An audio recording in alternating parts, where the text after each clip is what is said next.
حالات کیسے ہیں، انڈیا کیا چاہتا ہے، یقیناً وہ جنگ چاہتا ہے، مگر ہمیں پریشان ہونے کی کوئی ضرورت نہیں ہے۔ بس ایک پریشانی ہے کہ ہماری نیتیں خالص نہ ہوں، ایک پریشانی ہے کہ ہمیں خلوص نہ ہو، ہماری تیاری نہ ہو۔ اپنی تیاری کر کے نیت ہو کہ میں نے مقابلہ کرنا ہے، پھر گھر بیٹھے بھی موت آ گئی تو موت اللہ واسطے ہوگی انشاءاللہ۔ اپنے کو آپ کو ذہنی طور پر بھی تیار کریں، جسمانی طور پر بھی تیار کریں۔ انشاءاللہ ہم جنگ مانگتے نہیں، مگر یہ گھاٹے کا سودا بھی نہیں۔ رسول اللہ صلی اللہ علیہ وسلم فرماتے ہیں لا تتمنوا لقاء العدو، دشمن کی ملاقات کی تمنا نہ کرو، لیکن اگر وہ آ جاتا ہے تو پھر ڈٹ جاؤ۔ ہم ان دو کے بیچ میں ہیں انشاءاللہ، فکر کی کوئی بات نہیں۔ ہمارا دشمن دوبارہ اٹھنے کا عقیدہ نہیں رکھتا، ہمارا عقیدہ یہ ہے کہ ہماری جنتوں کے بیچ میں یہ دنیا رکاوٹ ہے، یہ زندگی اور موت رکاوٹ ہے۔ انشاءاللہ ہم اس میں رب ذوالجلال کے مہمان بنیں گے، کوئی پریشانی کی بات نہیں۔ اسلامک اسکالر فضیلت الشیخ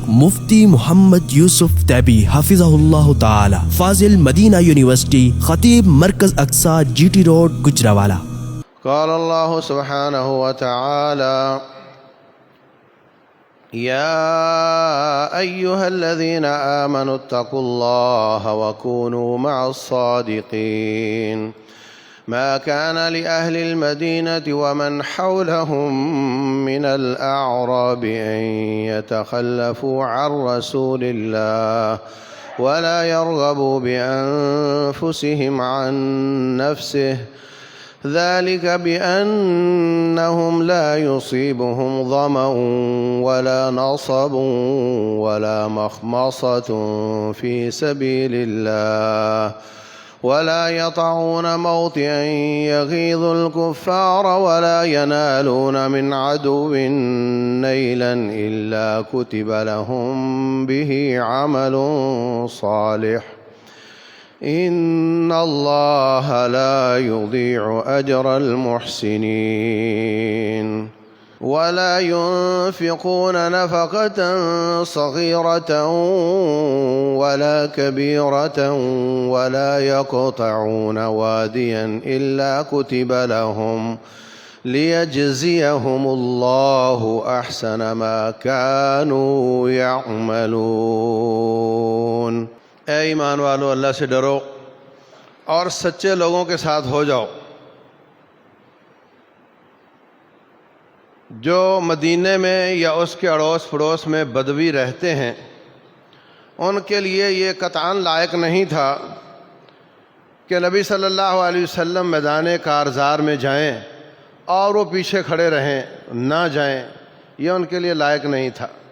اس لیے کہ مجاہد جب اللہ کے راستے میں نکلتا ہے، لا یصیبہم ظمأ، اس کو پیاس لگے، ولا نصب، اس کو تھکاوٹ ہو، ولا مخمصۃ فی سبیل اللہ، اس کو بھوک لگے، ولا یطعون موطئا یغیظ الکفار، وہ ایک قدم اٹھائے جس سے کافر پریشان ہوتا ہو، ولا ینالون من عدو نیلا، یا وہ دشمن کا نقصان کرے، الا کتب لہم بہ عمل صالح، اللہ ان ہر موقعوں پر ان کے لیے نیکیاں لکھتا ہے۔ ولا ينفقون نفقة صغيرة ولا كبيرة، وہ تھوڑا یا زیادہ اللہ کے راستے میں خرچ کریں۔ ولا يقطعون واديا، یا وادی کراس کریں، الا كتب لهم، مگر ان کے لیے اللہ تعالیٰ لکھ دیتا ہے تاکہ ان کی نیکیوں کا اس سے بھی زیادہ اجر اللہ تعالیٰ عطا فرمائے۔ محترم سامعین اور سامعات، مومن جب ایمان لاتا ہے، لا الہ الا اللہ پڑھتا ہے، تو لا الہ الا اللہ پڑھنے کے ساتھ ہی اس کا اللہ تعالیٰ کے ساتھ جان اور مال کا سودا ہو جاتا ہے۔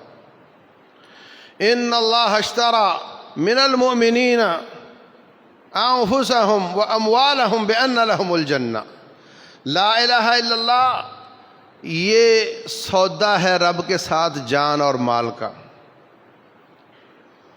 جان اور مال پیمنٹ ہے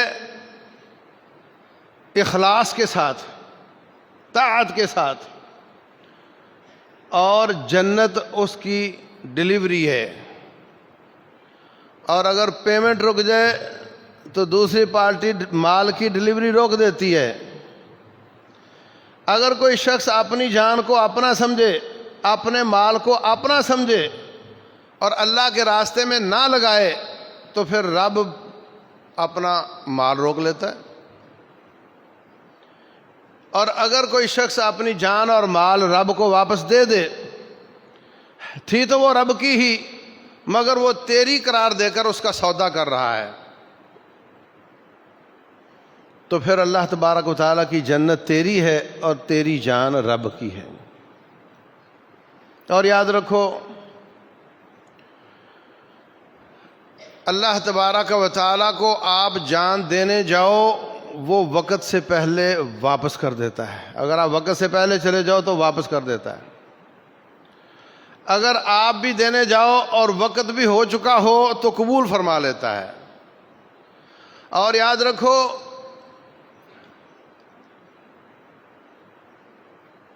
جو لوگ کشمیر، فلسطین یا کسی بھی مارکے میں جاتے ہیں، شہید ہو جاتے ہیں، مومن کا یہ تصور اور عقیدہ نہیں کہ اگر وہ نہ جاتے تو نہ مارے جاتے۔ یہ منافقین کا تصور تھا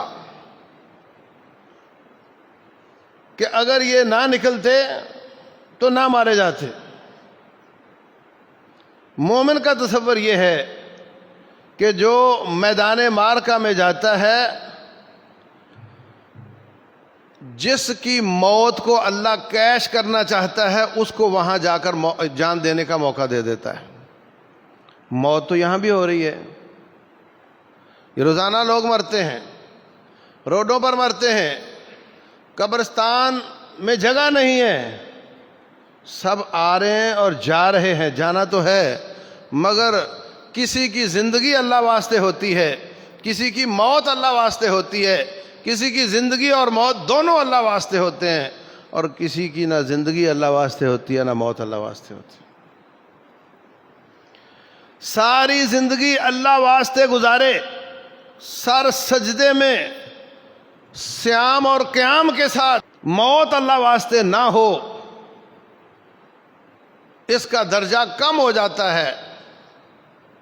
اور ایک شخص آج مسلمان ہوا، ابھی گھنٹہ پہلے مسلمان ہوا اور مارکہ میں گھسا اور اس کی موت اللہ واسطے ہو گئی، اللہ تعالیٰ اس کو بہت بلند مرتبہ عطا فرما دیتا ہے۔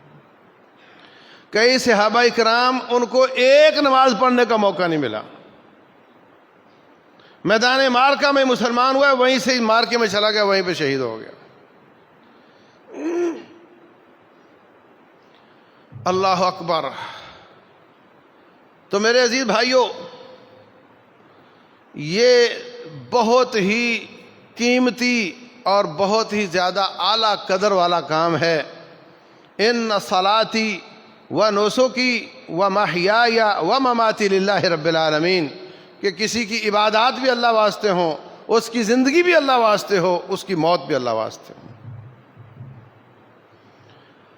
99% سے زیادہ لوگوں کی موت مفت میں جاتی ہے۔ یہ اتنی قیمتی ورتھ ہے، اتنی قیمتی چیز ہے جو مفت میں ضائع ہو جاتی ہے۔ روح تو نکلتی ہے، وقت پر نکلتی ہے۔ جو شخص وقت سے پہلے رب کو جا کر جان پیش کرتا ہے، اللہ شاباش دے کر واپس کر دیتا ہے، اور جس کا وقت بھی آ چکا ہوتا ہے اس کو قبول فرما لیتا ہے۔ کوئی شخص وقت سے پہلے نہیں جاتا، سب وقت پر جاتے ہیں۔ اگر آپ وقت سے پہلے چلے گئے مارکے میں تو موت تیری حفاظت کرے گی کہ کہیں مار نہ جائے، کیونکہ یہ اس کا ٹائم نہیں آیا۔ تو میرے عزیز بھائیوں، ساری شریعت اسلامیہ میں جہاد فی سبیل اللہ جیسا کام کوئی نہیں، میں نہیں کہہ رہا۔ ایک شخص رسول اللہ صلی اللہ علیہ وسلم کے پاس آتا ہے، کہتا ہے حضرت دلنی علی عمل یعدل الجہاد فی سبیل اللہ، آپ شریعت اسلامیہ میں کوئی نیکی بتائیں جو جہاد فی سبیل اللہ کے برابر ہو۔ کہتے ہیں، آپ نے فرمایا لا اجدو، پوری شریعت میں مجھے کوئی نیکی ایسی نظر نہیں آتی جو جہاد فی سبیل اللہ کے برابر ہو۔ پھر آپ نے فرمایا یہ بتا، مجاہد گھر سے نکلے اور تو مسلح پر کھڑا ہو جائے، ساری رات قیام کرے، صبح ہو جائے تو روزہ رکھے، ساری رات قیام کرے، صبح ہو جائے تو روزہ رکھے، یہاں تک کہ وہ مہینہ 2 مہینے سال کے بعد واپس آئے، اس وقت تک تیری یہی روٹین رہے، روزانہ روزہ ہو، روزانہ ساری رات کا قیام ہو، کر سکتے ہو؟ کہا ہے جی حضرت یہ تو مشکل ہے۔ فرمایا پھر اس کا مقابلہ بھی مشکل ہے، یہ اتنا عظیم کام ہے، اور یہی وہ بات ہے جو مومن کو کافر اور مشرک سے ممتاز کرتی ہے۔ اس کا جی اٹھنے کا عقیدہ نہیں۔ ذرا تصور تو کرو، آپ کے سامنے وہ دشمن ہے جس کا عقیدہ ہے کہ مرنے کے بعد دوبارہ میں نے نہیں آنا، اٹھنا ہی نہیں ہے۔ ہمارا عقیدہ یہ ہے کہ ہماری موت جنت میں رکاوٹ ہے، یہ زندگی جنت میں رکاوٹ ہے، جب تک یہ نہیں جائے گی جنت نہیں ملے گی۔ اور ہم اللہ کے فضل سے جب نیت خالص ہو، نبی کی متابعت ہو اور موت اللہ واسطے ہو، تو پھر جو دنیا سے جاتا ہے وہ دنیا سے زیادہ بہتر پروٹوکول میں چلا جاتا ہے، وہ زیادہ احسن حالت میں چلا جاتا ہے۔ تو جس کی حالت پہلے سے زیادہ اچھی ہو جائے اس پر غم کون کرے، اس پر افسوس کون کرے؟ رسول اللہ صلی اللہ علیہ وسلم دنیا سے گئے، دنیا پر مسلمانوں پر ایسا غم کبھی نہیں آیا جتنا رسول اللہ صلی اللہ علیہ وسلم کی وفات کے ساتھ آیا۔ اللہ اکبر۔ ابو بکر صدیق، عمر بن خطاب رضی اللہ عنہما کہتے ہیں بھائی آؤ چلیں ام سلیم کے گھر چلتے ہیں۔ نبی صلی اللہ علیہ وسلم جایا کرتے تھے، وہ کہے گی آپ گئے تو اب کوئی آتا ہی نہیں میرے پاس، آپ کی وفات کے بعد پہلی بار گئے ہیں۔ بی بی رونے لگ گئی، یہ دونوں بھی رونے لگ گئے۔ پھر ہمت کر کے حضرت ابو بکر کہتے ہیں کہ بہن آپ کیوں روتی ہو؟ ہمیں یقین ہے کہ نبی صلی اللہ علیہ وسلم کی حالت دنیا والوں سے کہیں زیادہ اچھی ہے،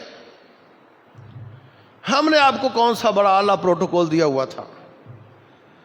وہی مہینہ مہینہ گھر میں آگ نہیں جلتی تھی، وہی چٹائی تھی کہ اوپر بستر نہیں تھا،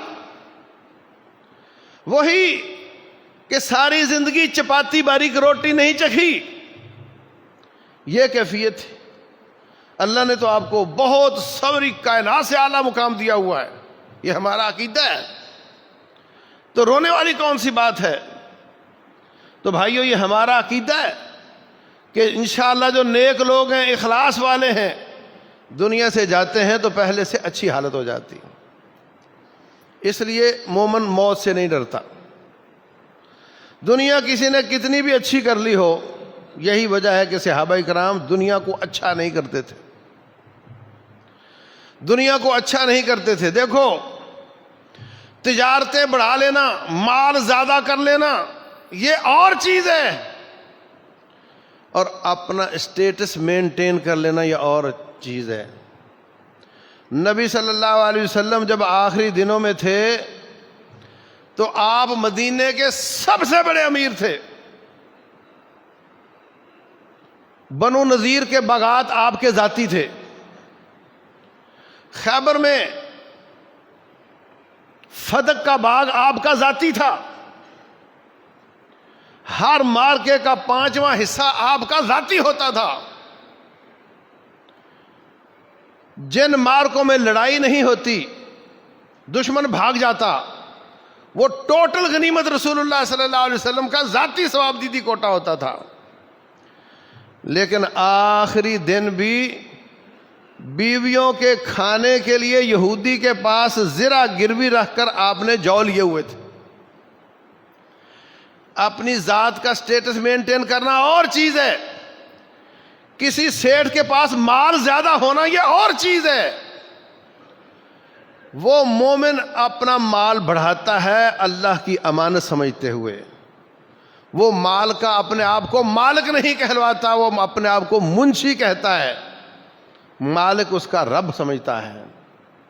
ایسی کیفیت میں عبد الرحمن بن عوف کے پاس بہت مال تھا، عثمان بن عفان رضی اللہ عنہم کے پاس بہت مال تھا، خود رسول اللہ صلی اللہ علیہ وسلم کے پاس بہت مال تھا، مگر وہ سب اللہ تعالیٰ کی امانت سمجھتے تھے۔ جب انسان دنیا کی زندگی کو آرائش اور بہت بہترین نہیں بنا لیتا تو پھر اس کا نکلنا آسان ہو جاتا ہے، اور جو دنیا کو جنت بنانے کی کوشش کرتا ہے ایک نظر اپنی بنگلوں کی طرف ڈالتا ہے، ایک طرف میدان معرکہ کی طرف ڈالتا ہے، پھر اس کا نکلنے کو دل نہیں چاہتا۔ اے سی ریل یا بس پر بیٹھا ہو، نیند آ جاتی ہے، اپنا اسٹاپ چھوڑ کر آگے چلا جاتا ہے، پھر آنکھ کھلتی ہے، ہو میں تو پیچھے اترنا تھا میں نے۔ اور اگر کھٹارا گاڑی ہو، لو آ رہی ہو، دھواں آ رہا ہو، غبار آ رہی ہو، سیٹ بھی نہ ملی ہو، اس کو کبھی اپنا اسٹاپ نہیں بھولتا، وہ اس سے نکل کر عافیت محسوس کرتا ہے۔ رسول اللہ صلی اللہ علیہ وسلم فرماتے ہیں مومن کی روح ایسے نکلتی ہے جیسے مشکیزہ الٹا لٹکا ہوا ہو، نیچے سے باندھا ہوا ہو، تھوڑا سا ڈھیلا کرو تو پانی نکل جاتا ہے۔ وہ تکلیفوں میں ہوتا ہے، پریشانیوں میں ہوتا ہے، وہ فوراً نکلتا ہے، اور جو دنیا کی آسائشوں میں پڑ جاتے ہیں ان کا پھر گھر سے نکلنے کو دل نہیں چاہتا، پھر آہستہ آہستہ دنیا والے بن جاتے ہیں، آہستہ آہستہ عبادات سے دور ہو جاتے ہیں۔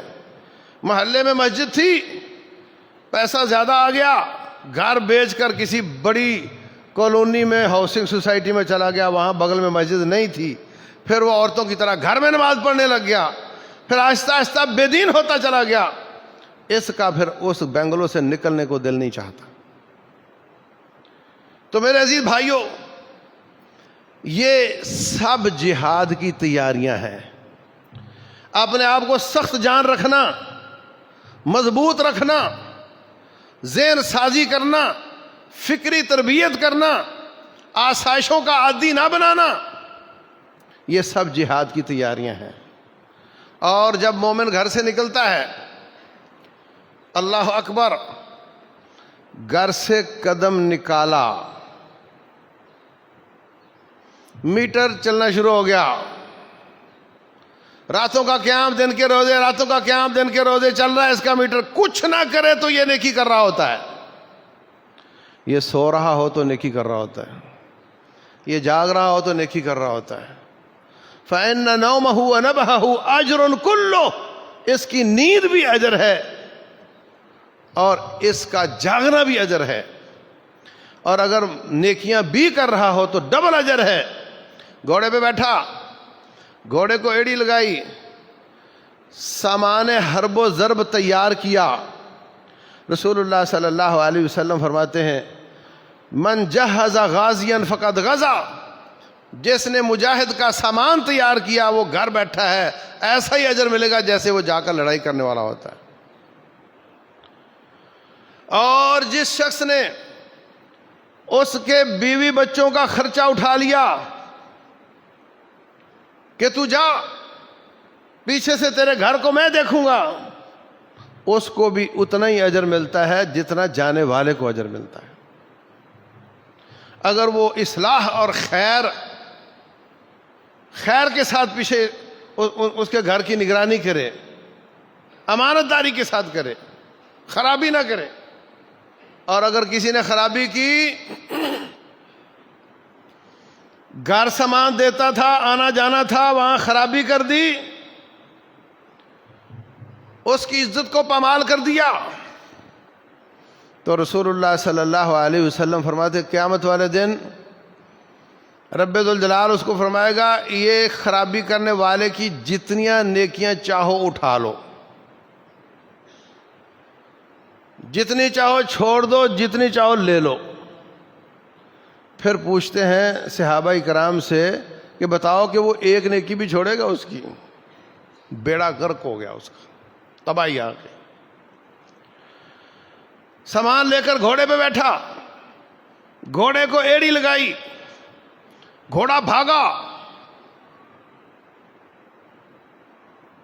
گھوڑے کا پاؤں پتھر سے ٹکرایا، لوہے سے پاؤں کے نیچے لوہا پتھر سے ٹکرایا تو چمک نکلی، پاؤں کچی مٹی سے ٹکرایا تو غبار اڑی۔ یہ تو روٹین ہے، فطرت ہے، گھوڑا بھاگے گا تو غبار تو اڑے گی، گھوڑا پتھر سے ٹکرائے گا تو چمک تو نکلے گی۔ لیکن رب ذوالجلال والاکرام ان کی ایک ایک چیزیں شمار کر کے اس پر اجر دیتا چلا جاتا ہے۔ اللہ اکبر۔ فرمایا والعادیات ضبحا فالموریات قدحا فالمغیرات صبحا فأثرن به نقعا فوسطن به جمعا۔ وہ گھوڑے جو بھاگتے ہیں، جن کے پاؤں کے ٹکرانے سے چمک نکلتی ہے، جس کے پاؤں کے ٹکرانے سے غبار اٹھتی ہے، وہ گھوڑے جو دشمن کے سینے کے اندر اتر جاتے ہیں، ان کے جمگھٹے کے اندر گھس جاتے ہیں۔ رب ذوالجلال فرماتے ہیں مجھے ان گھوڑوں کی قسم ہے۔ رسول اللہ صلی اللہ علیہ وسلم فرماتے ہیں جس نے گھوڑا پالا کہ جب موقع ملا میں جہاد فی سبیل اللہ کروں گا، موقع نہیں ملا، سال گزر گیا، 2 سال گزر گئے، اس گھوڑے کا کھانا، اس کا پینا، اس کا پیشاب، اس کا پخانا، یہ سارا ہی اس کی نیکیوں میں تولا جائے گا۔ کسی اور نیکی میں، کسی اور عبادت میں اتنی باریکیوں کے ساتھ ایک ایک چیز پر اللہ تعالیٰ اجر دے رہا ہو مجھے نظر نہیں آتا۔ گھوڑا بھاگا، آگے بڑھا، ناک میں غبار پڑ گئی، قدموں پر غبار پڑ گئی، حالت خراب ہو گئی۔ رسول اللہ صلی اللہ علیہ وسلم فرماتے ہیں مغبرت قدم عبد فتمسہ النار فی سبیل اللہ۔ فرمایا جس شخص کے اللہ کے راستے میں چلنے کی وجہ سے قدموں پہ غبار پڑ گئی، اللہ تعالیٰ اس کو جہنم سے آزاد کر دیتا ہے۔ ان کے گھوڑے کی غبار، اس کا اجر یہ ہے۔ اللہ اکبر۔ اور فرمایا اگر وہ غبار اڑ کر اس کی ناک میں چلی گئی سانس کے ساتھ، تو فرمایا کہ فی سبیل اللہ کی غبار اور جہنم کا دھواں ایک ناک میں جمع نہیں ہو سکتا۔ آگے بڑھا، اللہ اکبر، ایک ایک چیز پر اجر مل رہا ہے۔ فرمایا لا یصیبہم ظمأ، اس کو پیاس لگ گئی، اس کو پیاس لگ گئی، یہ اترا پانی پینے کے لیے، گھوڑے کو چرنے کے لیے چھوڑ دیا، اس کا پاؤں باندھ دیا کہ تو اس دائرے کے اندر اندر کھا پی لے۔ وہ بھی آرام کرنے لگ گیا، تھکاوٹ آ گئی، بھوک لگ گئی۔ لا یصیبہم ظمأ، پیاس، ولا مخمصۃ فی سبیل اللہ، ولا نصب ولا مخمصۃ فی سبیل اللہ۔ تھکاوٹ ہو گئی، بھوک لگ گئی، اللہ تعالیٰ تھکاوٹ الاؤنس الگ دیتا ہے، پیاس الاؤنس الگ دیتا ہے، بھوک کا اجر الگ عطا فرماتا ہے۔ اور ادھر گھوڑا کھا رہا ہے، فرمایا جتنا کھا لے گا اس کو اجر ملے گا، مالک کو کے ترازو میں وہ سارا چارہ تولا جائے گا جو اس نے کھایا ہے۔ اور رسول اللہ صلی اللہ علیہ وسلم فرماتے ہیں اگر وہ گھوڑا اپنی رسی تڑوا کر وہاں سے کھانے لگ گیا جہاں سے مالک نہیں چاہتا تھا، اب روٹین یہ ہے کہ نیتوں پر اجر ملتا ہے، اس کی نیت نہیں کہ یہ ادھر سے جا کر کھائے، اس کی نیت ہے کہ یہ 50 میٹر کے اندر اندر کھائے، مگر وہ رسی توڑ کر نکل گیا، وہ 100 میٹر کے دائرے میں کھانے لگ گیا، تو فرمایا اس کی نیت تو نہیں تھی مگر اس کو بھی اللہ تعالیٰ اس کے نامہ اعمال میں تولے گا. وہ چارہ جو آگے جا کر اس نے کھایا وہ بھی اس میں تولا جائے گا, اور جو پیشاب خانہ کیا وہ بھی تولا جائے گا. اللہ اکبر. تھکاوٹ الاؤنس مل گیا, پیاس الاؤنس مل گیا, بھوک الاؤنس مل گیا, آگے بڑھا. وَلَا يَتَعُونَ مَوْتِ أَن يَغِيظُ الْكُفَّارِ. پیدل چلنا شروع ہو گیا, ایک قدم اٹھاتا ہے, اس کے قدم اٹھانے سے دشمن پریشان ہوتا ہے. اللہ تعالیٰ اس کے ایک ایک قدم پر نیکیاں بنا رہا ہوتا ہے. آج کل جنگیں مختلف ہو گئی ہیں. اس وقت دشمن دیکھتا تھا مجاہد آ گئے تو ان سے پریشان ہوتے تھے, مجاہدوں کو دیکھ کر پریشان ہوتے تھے, تو ان کے قدم قدم پر نیکیاں بنتی تھیں. آج کل جنگوں کا انداز بالکل مختلف ہو گیا ہے. ایک آدمی کمپیوٹر پہ بیٹھا گھر, اور وہاں سے ڈرون اڑا رہا ہے اور وہاں سے ہی حملے کر رہا ہے, اور وہ سینکڑوں کلومیٹر دور بیٹھا ہوا ہے, اور دشمن کو وہ نظر نہیں آ رہا مگر وہ اس سے بڑا ہی پریشان ہوتا ہے. آج کل دشمن کس کا نام لے رہا ہے؟ مارکا ہوا کشمیر میں, نام کس کا لے رہا ہے؟ کن کے علاقوں کو زیادہ خطرات لاحق ہیں؟ جن سے دشمن پریشان ہے, جن کو وہ اپنے لیے خطرہ سمجھتا ہے, یہ گواہی دشمن کی ہے کہ رب ذوالجلال ان کے ایک ایک قدم پر نیکیاں عطا فرمائے گا. دشمن بول بول کر بتاتا ہے ہمیں فلاں فلاں سے خطرہ ہے, فلاں فلاں شخص سے ہمیں بڑا ڈر آتا ہے. جس جس سے دشمن بول بول کر خطرہ ظاہر کر رہا ہے, ان تمام جوان, ان کی ذاتی امیر صاحب ہیں, ان کا نام لیتے ہیں تو وہ ان کی ذاتی حیثیت سے یا مجاہدوں کے امیر ہونے کے حساب سے, تو جن کی وجہ سے ایسا ہے وہ سب کے سب کا اجر اللہ کے پاس محفوظ ہے. ان کے ایک ایک قدم پر اللہ تعالیٰ اجر عطا فرمائے گا. اجتماع ہوا, کھلبلی مچ گئی. ایک میدان پر لوٹے پڑے ہوئے تھے, سیٹلائٹ سے دیکھا, معلوم نہیں کیا سمجھا ان کو, فوراً فون کھڑک گئے جناب کہ ان کے اجتماع میں یہ کیا پڑا ہوا ہے.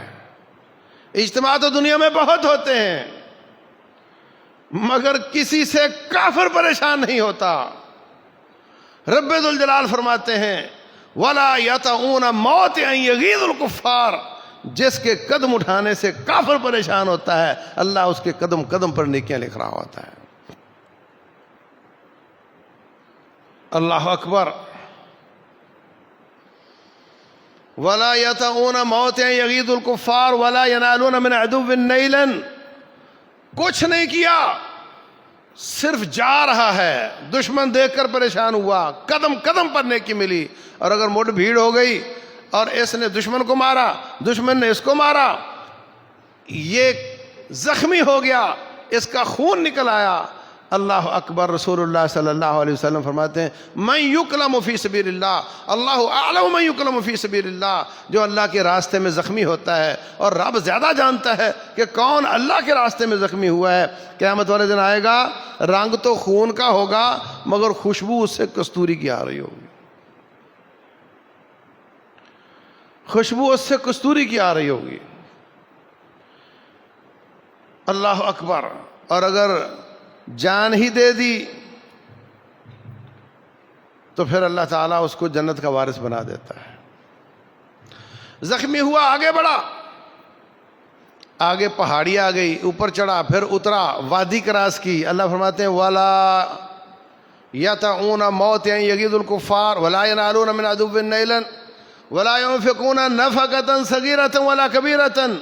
کوئی بھی خرچہ اللہ کے راستے میں کرتے ہیں. وَلَا يَقْطَعُونَ وَادِيًا, وادی کراس کرتے ہیں, اللہ تعالیٰ وادی کراس کرنے کا الگ الاؤنس عطا فرماتا ہے۔ روٹین تو یہ ہے کہ بندہ جاتا ہے، نشیب و فراز تو آتے ہیں، کبھی چڑھائیاں ہوتی ہیں، کبھی اترائیاں ہوتی ہیں، مگر اللہ تعالیٰ ان چڑھائیوں اترائیوں کا الگ اجر دے رہا ہے۔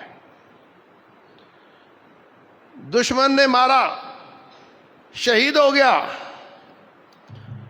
رسول اللہ صلی اللہ علیہ وسلم فرماتے ہیں شہید کو جان نکلنے کا اتنا دکھ یا اتنی تکلیف آتی ہے جتنی چونٹی کے کانٹے کی ہوتی ہے، اتنی کم تکلیف آتی ہے۔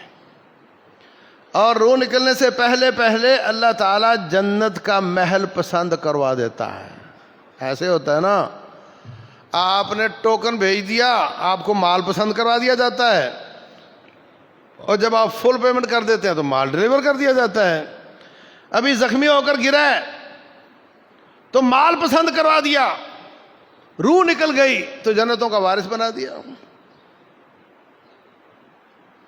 قبر میں اتر گیا، رسول اللہ صلی اللہ علیہ وسلم فرماتے ہیں اومنا من الفتان، اس سے نہیں پوچھا جائے گا کہ تیرا رب کون ہے، تیرا دین کیا ہے، تیرا نبی کون ہے۔ پوچھنے والے نے پوچھا وجہ کیا ہے؟ فرمایا کفا ببارکۃ السیوف علی رأسی فتنہ،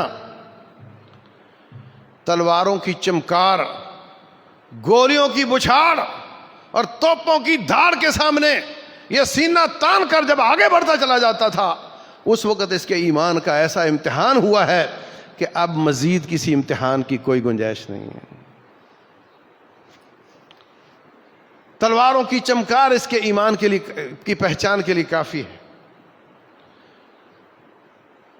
رسول اللہ صلی اللہ علیہ وسلم فرماتے ہیں فرشتے آ کر اس کو کہتے ہیں تو دولہے کی طرح بے فکر ہو کے سو جا، دولہے کی طرح۔ فکر ہوتی بھائیوں کو، والد کو، کھانا کیسے پکنا ہے، مہمان کو کہاں ٹھہرانا ہے، کیا مسئلہ ہے، یہ دلہا ہے بھائی، اس کو آرام کرنے دو۔ فرمایا تو آرام کر، جنت کی طرف کھڑکی کھل جاتی ہے، خوشبوئیں اور ٹھنڈی ہوائیں آتی ہیں، اور عام مومن کی روح سبز پرندے کی روح بن جاتی ہے، اور اس کی روح کو سبز پرندے کی پوٹ میں بٹھایا جاتا ہے پروٹوکول کے ساتھ، اور پھر وہ جنت میں چہچہاتے ہیں اور اللہ کے عرش کے نیچے قندیلوں میں جھولے جھولتے ہیں، اور رب ذوالجلال ان کا میزبان ہے اور پوچھتا ہے بتاؤ کسی چیز کی ضرورت تو نہیں، کوئی خواہش؟ وہ کہتے ہیں یا اللہ تیرا دیا بہت کچھ ہے۔ اللہ پھر پوچھتا ہے، پھر وہ کہتے ہیں کہ یا اللہ اگر ایک جان دینے سے اتنا پروٹوکول ملتا ہے تو پھر ہمیں واپس لوٹا دے، ہم بار بار جانے دینا چاہتے ہیں اور اپنے پروٹوکول کو دوبارہ کرنا چاہتے ہیں۔ مگر نہیں، نیک ہو تو بھی، برا ہو تو بھی واپسی نہیں ہے، واپسی نہیں ہوتی۔ اللہ اکبر، میدان حشر ہوگا، لوگوں کو نفسی نفسی کا عالم ہوگا، اور اس کو کوئی فکر نہیں ہے۔ یہ 70 لوگوں کی لسٹ مرتب کر رہا ہے کہ کس کو رکھنا ہے اور کس کو نکالنا ہے۔ یشفع فی 70 من اہل بیتہ، رشتہ داروں میں 70 لوگوں کی سفارش کرے گا، اللہ اس کی سفارش سے 70 لوگوں کو جنت کا وارث بنا دے گا۔ پھر لوگ کئی ہزار سال انتظار کریں گے کہ اللہ تعالیٰ حساب شروع نہیں کر رہا، ان کو اس کی بھی کوئی فکر نہیں، حساب شروع ہوتا ہے، ہو نہیں ہوتا نہ ہو، ہمیں کیا ہے۔ یہ چلا جائے گا، جا کر کے جنت کے دروازے پہ دستک دے گا، دربان پوچھے گا کون ہو تم؟ وہ کہیں گے جی ہم فقیر مہاجر ہیں۔ فقیر اس لیے کہ جائیداد نہیں بنائی، مہاجر اس لیے کہ جہاں ضرورت ہوتی تھی وہاں چلے جاتے تھے، ہمارا کو اپنا وطن نہیں تھا۔ دوسرا سوال کرتا ہے آوا ہو سب تمہارا حساب ہو گیا؟ وہ کہتے ہیں بتا تو دیا آپ کو، کس چیز کا حساب مانگتے ہو؟ ہمارے پاس کچھ بھی نہیں تھا۔ انما كانت اسیافنا علی عواتقنا فی سبیل اللہ. وہ تیگ تھی، وہ تفنگ تھا، وہ برچھا تھا، وہ بھالا تھا، وہ گن تھی، وہ پوچھ تھا، وہ بھی اللہ واسطے وقف تھا. ہمارا تو تھا ہی کچھ نہیں. حساب کس چیز کا دیں؟ دربان دروازہ کھول دے گا.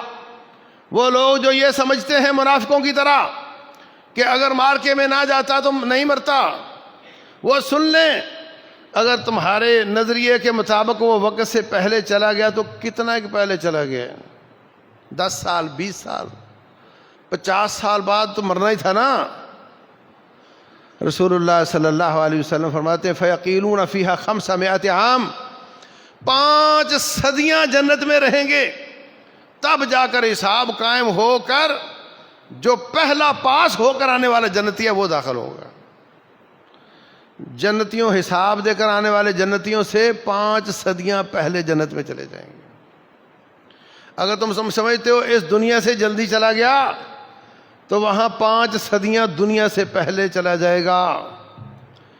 پھر لوگوں کے مقام حدیث میں آتا ہے اس طرح ہوں گے جیسے دور کا ستارہ نظر آتا ہے، لیکن ان للہ 100 درجہ اعدہ اللہ للمجاہدین فی سبیل اللہ. اللہ تعالیٰ نے 100 درجے تیار کیے ہیں، 100 منزلہ ٹاور تیار کیا ہے جہاد والے کے لیے، مجاہد والے کے لیے. شہید کا نام نہیں ہے، وہ اس سے بھی اوپر ہے. جو جہاد کرے اور جان اس کی بچ جائے اس کے لیے 100 منزلہ ٹاور ہے، اور ہر منزل کا فاصلہ زمین آسمان کا فاصلہ ہے. یہ صحیح بخاری کی حدیث ہے. شہید ہو گیا تو اس کے بھی اوپر جائے گا. اور اگر قرآن یاد ہے تو اللہ فرمائے گا پڑھتا جا اور چڑھتا جا، جہاں تیری آخری آیت آئے گی وہاں تیرا مقام آئے گا. تو میرے عزیز بھائیوں، یہ درجات والا راستہ ہے، فضیلتوں والا راستہ ہے. ان کی فضیلتیں بیان کرتے جائیں ختم نہیں ہوتی. تو حالات کیسے ہیں؟ انڈیا کیا چاہتا ہے؟ یقیناً وہ جنگ چاہتا ہے، مگر ہمیں پریشان ہونے کی کوئی ضرورت نہیں ہے. بس ایک پریشانی ہے کہ ہماری نیتیں خالص نہ ہوں. ایک پریشانی ہے کہ ہم میں خلوص نہ ہو، ہماری تیاری نہ ہو. اپنی تیاری کر کے نیت ہو کہ میں نے مقابلہ کرنا ہے، پھر گھر بیٹھے بھی موت آ گئی تو موت اللہ واسطے ہوگی انشاءاللہ. اپنے کو آپ کو ذہنی طور پر بھی تیار کریں، جسمانی طور پر بھی تیار کریں. انشاءاللہ ہم جنگ مانگتے نہیں، مگر یہ گھاٹے کا سودا بھی نہیں.